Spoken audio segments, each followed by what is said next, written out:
Hello, everybody. Thank you for tuning in to the PG Show, where we talk about all things college football. Today, we have another guest speaker in Reggie Grimes. How you doing, Reggie? I'm good. How are you? I'm doing good. We beat OSU yesterday, so I don't have to endure another year of hearing all my OSU friends talk trash. Yeah, well, if you have OSU friends, you shouldn't have 'em. I guess not. I guess not. But you know what? They're good for something. They're good to keep around every once in a while. Yeah. So, anyways, well, we'll just go ahead and we'll dive into it. So, we appreciate you coming on, but tell us a little bit more about your family. Where did you grow up? Again, was born and raised in Nashville, Tennessee. Again, lived there all my life until I came to college here in Norman. So definitely a place that's near and dear to my heart. Just the state of Tennessee in general. Family. So I grew up. I have two sisters, one older, one younger. One of my older one, she was a track star.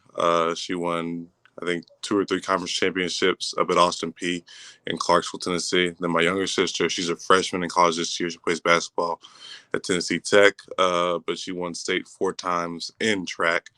Um, her yeah, I guess would have been her junior and senior year. So again, she's a freshman there doing basketball, doing her thing, all that fun stuff. So we're a really, really athletic family.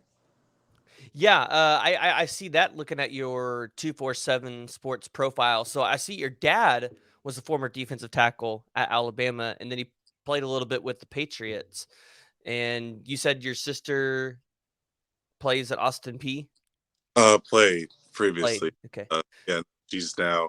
Let her last year was her last year. She's now joined the workforce is a part of corporate America and has a big girl job now. So all that fun stuff. But yeah, no, she was a heck of an athlete. And then my mom, she was the track star in the family growing.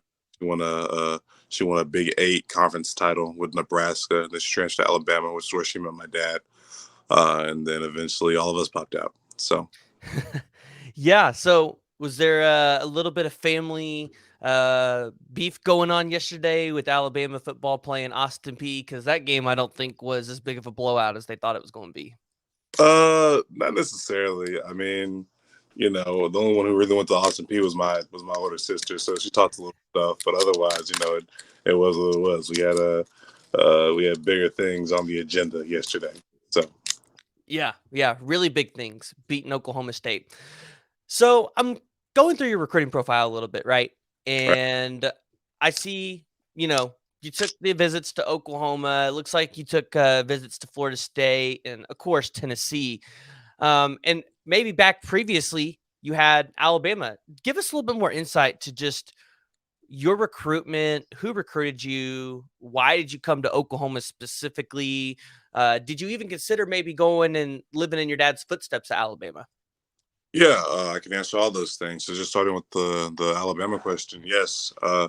For a long time, I contemplated, going to the University of Alabama and playing there, living up to again being a legacy because again both my parents went and graduated from there. Um, and then I kind of realized that maybe I want to have walk in my own footsteps. That makes sense, make my own path. I did same color scheme, just different places. So after my visit to Alabama, I went back to some of my some people who were recruiting me, some of the like offer posts I had on Twitter. I went back and just kind of see who was who, and I landed on Oklahoma. Um, that Coach Tibbs called him, and then we had a great conversation. We had great few conversations, and then got me on the phone with Coach Riley. And then one thing led to another. Then I took a visit here, loved it here. Me and Keyshawn Lawrence, who was committed to Tennessee, went to Tennessee for a year. Again, we took our official visit here together. Again, loved it, but again, he was committed to Tennessee for different reasons, and I wasn't committed yet to anywhere. So on Thanksgiving of my senior year, so Thanksgiving of 2019, I decided to come to Oklahoma, become a Sooner. Yeah. So, what was one of the things on your recruiting visit that really stuck out to you about OU? Just the environment, the environment, the traditions, just kind of the atmosphere, the in game feel, um, and then just the dominance. Because I came, it was Oklahoma played West Virginia, so you could probably pinpoint the exact date of that, but it was OU and West V. They played and OU won, and all that fun stuff. And again, just the amount of poise I saw from not only the players but from the coaching staff. There was never any panic. Even when things went wrong, there was never any panic, and that drew me here. And what kept me here, especially after the previous coaching staff left, man, what kept me here was just I knew we'd be in good hands with Coach Venables.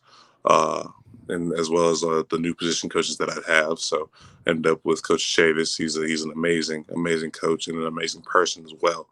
So again, all credit to them for everything they're doing, everything that we're building here. Yeah. So, you've talked a little bit about it, but you have Lincoln Riley and that coaching staff that recruited you here. And now you're here with probably what we would consider one of the most elite defensive coordinators of our time in Right. Venables, right? I mean, he's got a long track record of being able to put guys into the league, develop guys, and just have a really strong defense throughout college football, which when you look at it, the game has exponentially changed throughout, his tenure of being around. What what's the difference between the two coaching staffs, in the terms of just what Alex Grinch was wanting you guys to do in terms of a scheme, and then now what Venables is asking of you guys? Again, man, Coach Grinch was a great coach, love him to death. But with Coach V, the team with him being our head coach, him being a defensive guru, with him being our head coach, we're more the focus is on defense. So, I mean, the head coach is now directly over you at practice. So obviously there's going to be more of an emphasis on your technique and things on skills on your skills on the defensive side of the ball, as opposed to our last coaching staff, which was an offensive side of the ball. I wouldn't say one is better than the other, you know what I mean? Because it's just two different styles of coaching. One's offense, one's defense. They're just opposites. However, me being a defensive player, I definitely have seen the improvement that has come with our defense, even through the growing pains that we've had.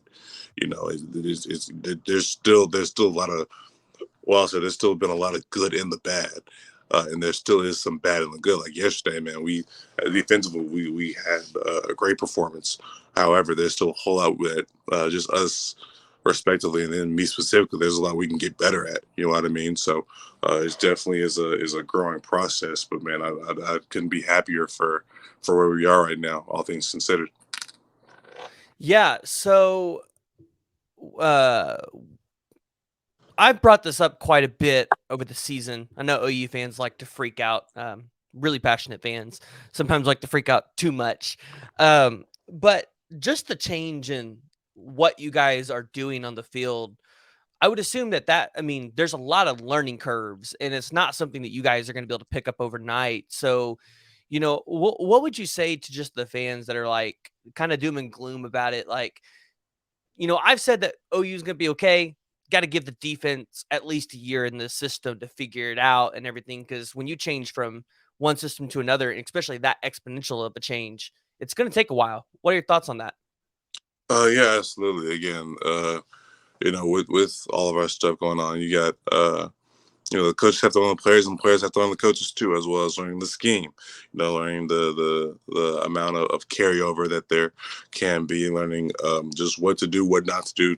Again, it's two completely different systems, which means your technique may be completely different. That's fine. That's okay. So what I would say to the fans is, man, just calm down a sec. You know what I mean? Rome wasn't built overnight. However, once you see what we are building, man, I think not only the fans but us especially will be overjoyed and pleased with the results. Yeah. So, what has the excitement been on the defensive side of the ball, with just seeing the vision that this staff in this coaching regime has, right? Because it's a little bit of a different vision than Oklahoma's had, probably I would say even in the past 10 years, even towards the end of Stoops' tenure, right? So, how excited, what does that room look like in terms of the excitement and the energy level to go out there and play, even though it's like, yeah, there's rough patches? What is that energy like? Yeah, man, it's great. You know what I mean? It's definitely a fun process. You know what I mean? It's just kind of putting your nose back to the grindstone and going to work after celebrating a win. And even after, having a loss, man, it's still putting your nose to the grindstone and going back to work. All right, here's what we need to get better on. And then you list out the points. Well, here's what we've done good.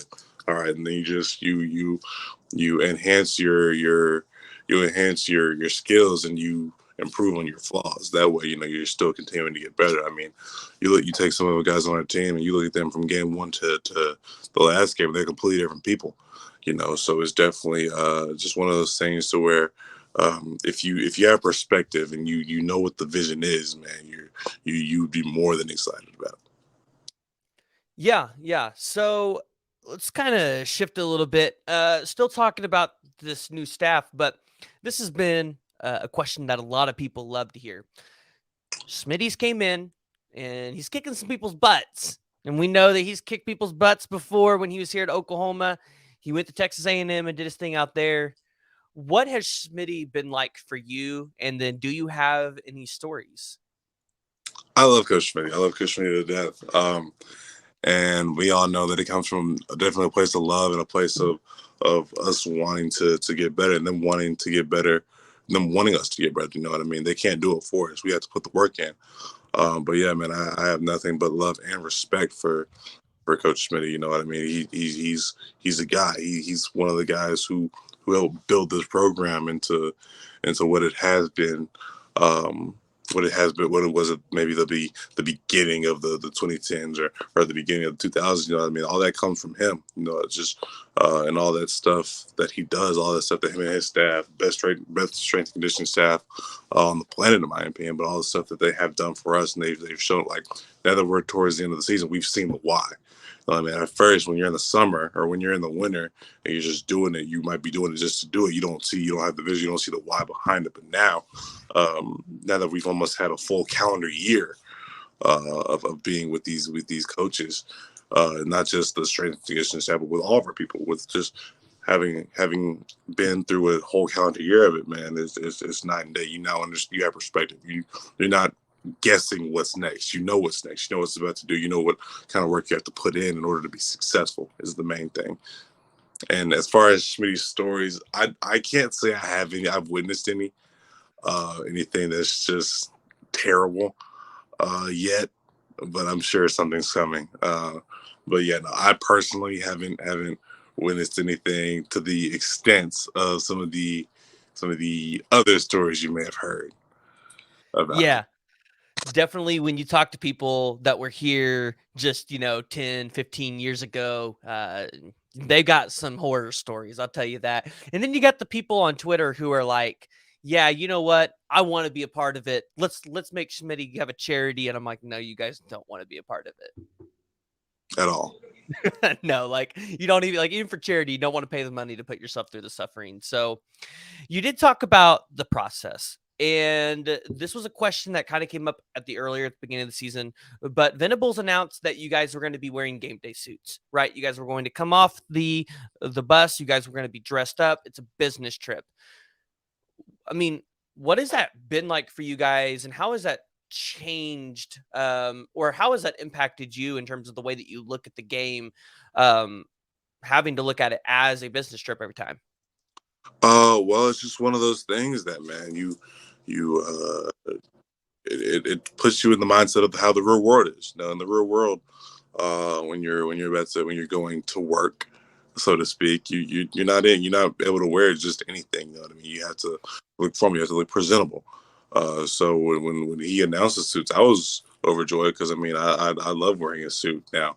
Um, as far as getting in and out of my hate, but as far as the way that they can present someone, I definitely love that. So, and it allows us to have our own style kind of filtered through with our suit. You know what I mean? Because again, we all don't have just one suit. You know what I mean? You can go out and buy whatever you want and mix and match and then accessorize.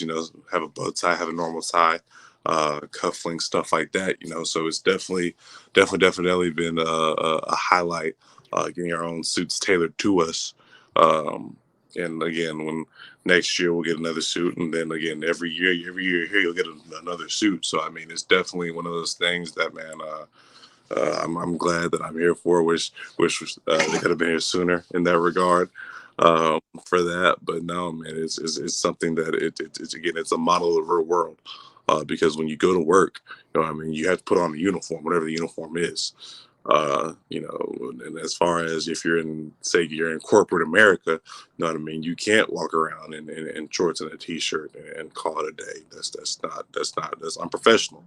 No, I mean, you have to wear a suit. So now we're building life skills with that. So, hey, now, if no one can say anything, they can say they have a suit if they play for you football. So they have a suit. They know how to tie a tie. They know how to iron their suit. They know how to be presentable for, let's say, a job interview, or let's say they have a presentation or stuff like that. Yeah. So you said potentially another suit next year. Does that mean you've made a decision on whether you're going to come back and give it Yeah, another go around?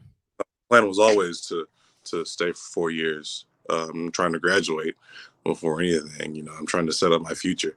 So there was never any. I mean, for me anyway, there was never any gray area as far as that's concerned. I mean, even when I was going through my recruitment process, I told people, I don't plan on being a 3 and out kid, and that's fine. I mean, I'm trying to graduate and get as good as I can, before I would maybe take the next step and go to the next level. Hey, and you know what? You're gonna have a great opportunity because it sounds like Jonah's coming back. Yeah. Well, hopefully Ethan decides to stay, and then you guys have some elite talent coming in. So not only do you get to come back and have another year of BV and the guys and try to, you know, really submit your legacy, but you get a chance to help set the course for the younger guys that are coming in, which some of them were there last night, including one of them, David Hicks.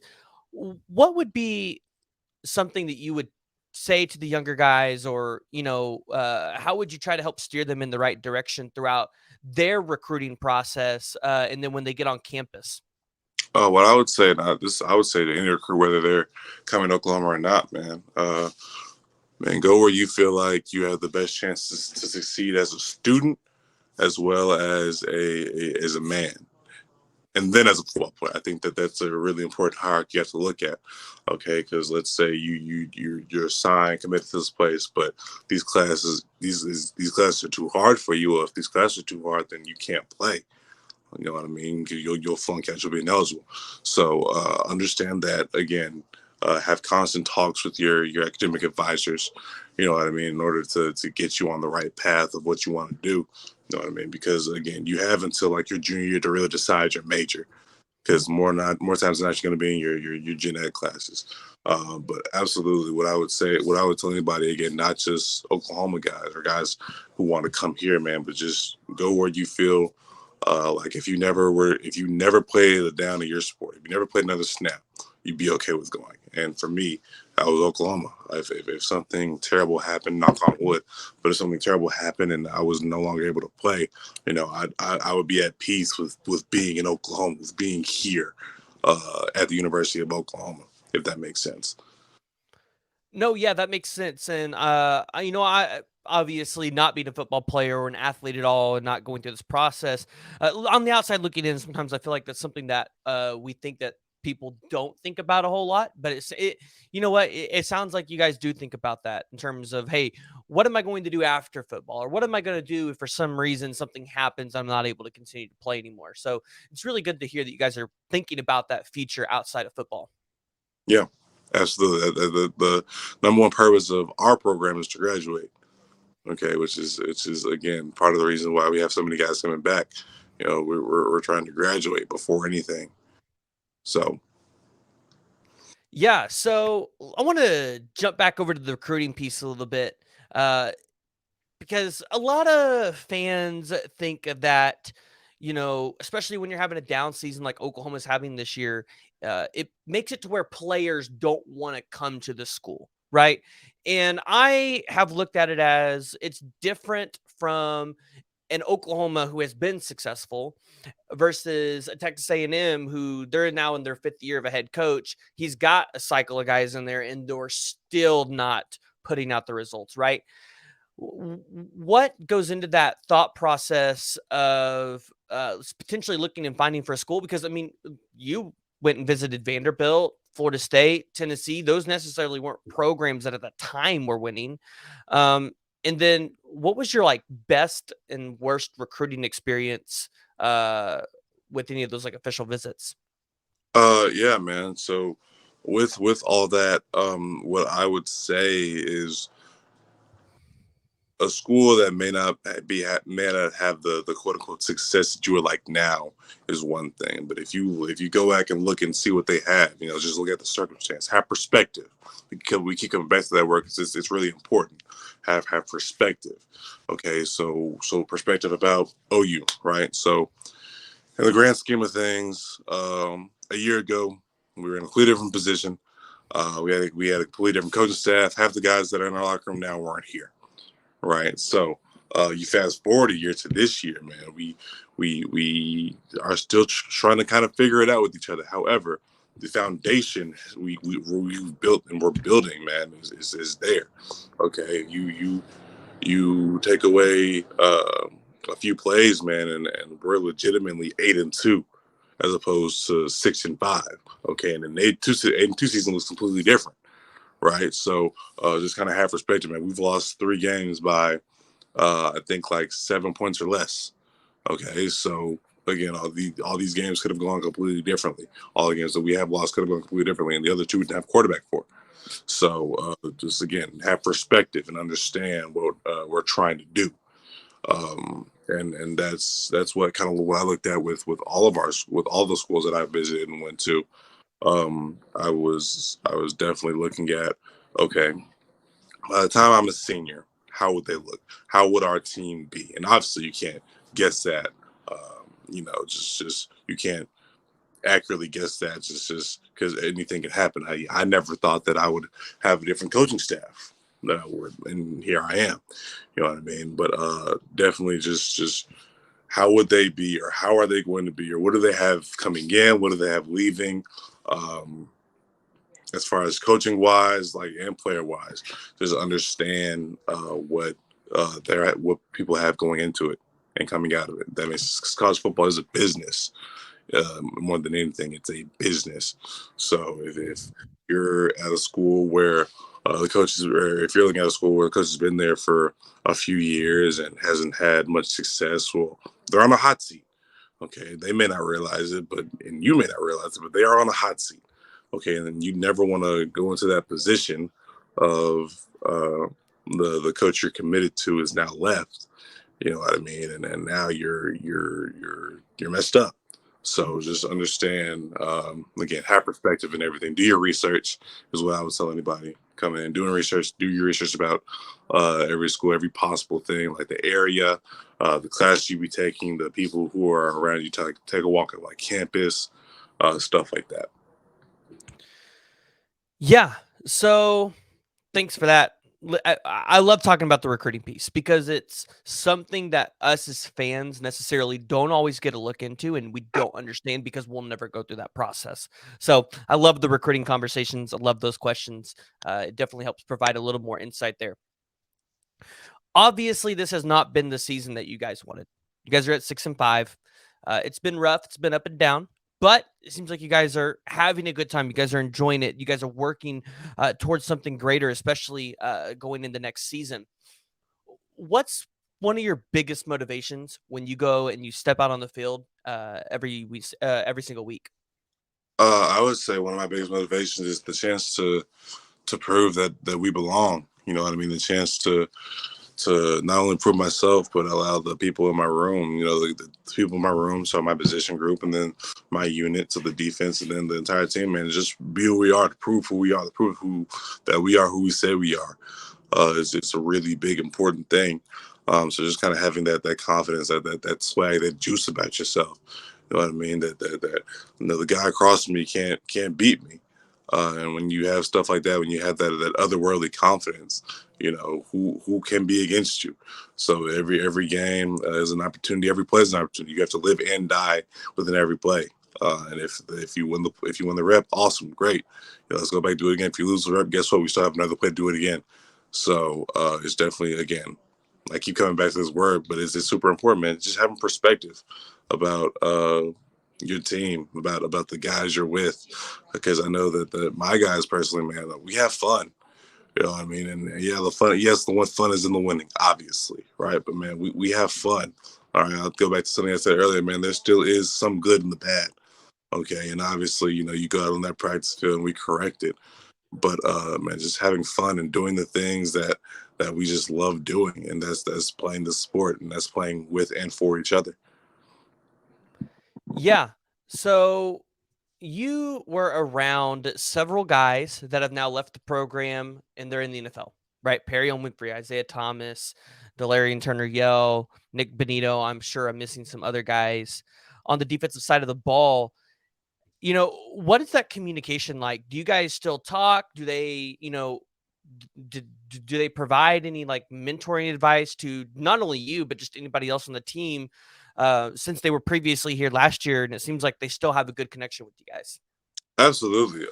They come like Isaiah and Trouble DC. He was at the Baylor game.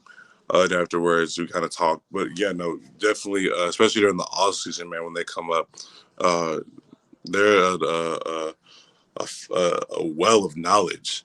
I mean, for about the next level, because they were literally just here with us. So they are a wealth of knowledge that we can ask anything, and they're not going to charge us or anything, because man, these are our brothers. Okay, so anything that we would want to know, potentially want to know about how it is up there, what you have to do, or just stuff like, man, how do you buy a house? You know what I mean? How do you be an adult? Okay, stuff like that, man. They more than have time to answer and just kind of be there for us. Because again, even though they are not still at OU, they still are our brothers. So just with that and understanding that, man, we love them. They love us. They're all rooting for us for wherever they are. Man, we're all rooting from them from here. So Yeah, that's awesome. As we start to wrap it up here, I got a couple more questions. okay, What are some of your favorite hobbies outside football? okay. Favorite hobbies outside football? Well, bowling is one thing. Um, if it's eat kind of an easy day and we don't have anything to do, man, you can catch me and a bunch of other football guys, man, just at the bowling alley. You know what I mean? We all have fun. We kick it there. It's cheap. Shout out Sooner Bowl. It's cheap. It's great. You know what I mean? We all love to do it. We're all pretty good at it too. So there's bowling. There's playing the Xbox. You know what I mean? I'm a big Halo fan, big Mortal Kombat fan. So there's that. There's again, sleep is the main thing. Just catching up on rest throughout the season and the off season, all that fun stuff. But yeah, I mean, as far as I would say, two really big hobbies of mine would be bowling and video games. All right. So, do you play a little bit of Madden? Because I hear that there's always a rivalry going on between Bowman and somebody of who's the best Madden player. I dabble in Madden, yes, just because it really helps you with your football knowledge as far as understanding the other side of the ball or both sides of the ball, really. So it helps you understand, route concepts and what offense are trying to do to manipulate you. As far as defense, helps you understand coverages and stunts and games and stuff like that. So again, Madden's definitely been a huge help, especially that I'm in college, and that this is part of my livelihood. It definitely helps me with stuff like that. But as far as playing competitively, not usually. Again, I kind of play more for the fun of the game. But yeah, there's always definitely something going on in the locker room or in the players' lounge with guys who play the game, who think they're better than each other. Again, Billy's a good player. There's a few other guys in that mix too. So Okay, that's interesting. Listen, when NCAA comes out next year, there's going to be some massive NCAA tournaments going on in that locker room. I'm just going to let you know that. If you rest, had to pick, if you had to pick one team to play as, that's not Oklahoma in NCAA football. coming out. It's coming out next year. You're going to be in it. Who you Right. playing? Mm, I don't know. It's kind of a tough one because back when the NCAA 14 was out, you know what I mean? The fun thing to do was take a team that maybe it hasn't historically been the greatest and play as them to the national championship and to try to win with them. You know what I mean? So like back then, my go-to was Middle Tennessee State because it was right down the street. Okay, so let's see if we can win a natty with MTSU. Right, was my whole thing. But yeah, man, I honestly don't know. That's kind of a tough, that's a really good question. I'd have to kind of look into it, see again as far as who the best team is, especially because you have a year like this year when everything's up in the air. I don't know. Yeah, yeah. Listen, this year's been crazy for college football, but talking about NCAA kind of leads into the last segment of topics here, NIL. So Okay. NIL has obviously changed the game, how we look at college sports. You guys are now able to make money on your name, image, and likeness, and it seems like live a little better in college and maybe not struggle as much. What has NIL meant to you as a player? And then do you have any idea NIL deals currently out there or in the works? I have a few deals that I'm not necessarily allowed to disclose because they're not really signed yet. But I have works. That makes sense. I have a few active ones, like fan arts. As far as merch, you know, they do like phone cases and like shirts, t-shirts, hoodies, stuff like that. You know, they're really good people over there. Um, but as far as how it pertains to me, man, NIL has definitely been a skill that is a double-edged sword. It takes some growing up because this is taxed. So it's like, you know, you gotta sign a W-9 form and stuff like that. So you have to be able to do your tax. But with that being said, man, it's definitely a great thing for college football. I think as far as helping athletes, you know, just have a little extra money in their pocket. You know what I mean? Because we are college athletes, and man, sometimes it gets hard. You know what I mean? Just managing money. Because you got rent, you got bills, you got utilities, and then you got to eat too. You got to eat, and then you know, unexpected stuff could happen. Like your car could break down. Like I have a car. I drive an Impala, and I love my car to death. However, has a lot of problems with it. Okay, so whenever something goes wrong, you have to have some of that money saved up. And if you're just going off your base monthly stipend, man, things can get tough. Things can get hard. So as far as having that extra stream of income, man, I think it's a really great, especially because we can't go out and get jobs as like a normal student could. We can't do that because one, we have no time to. Okay, we're exhausting our bodies mentally and physically. So the fact that we can get a little reward for that is definitely a huge help, and is a really good thing for college football by itself. Yeah. So what I'm hearing is a car dealership in Oklahoma needs to give you an NIL deal. Would be nice. I wouldn't be opposed. I wouldn't turn it down. All right. Well, hey, if you could have one NIL deal with any restaurant in Norman, where would you go? We've had some people say Louis. We've had I think someone said pickles. Somebody said Cheddars. I think Jonah said Cheddars. I love Cheddars. The fun fact. After every game, or almost every single game in high school, whether it be football, basketball, or it would be like a track meet, right? We would always end up at Cheddar. If I was choosing, we were going to Cheddar's. Okay, that was my favorite. That was my favorite place. Especially, you know, just kind of. I went to two different high schools, so we stopped going to the one in the city that my first high school was in.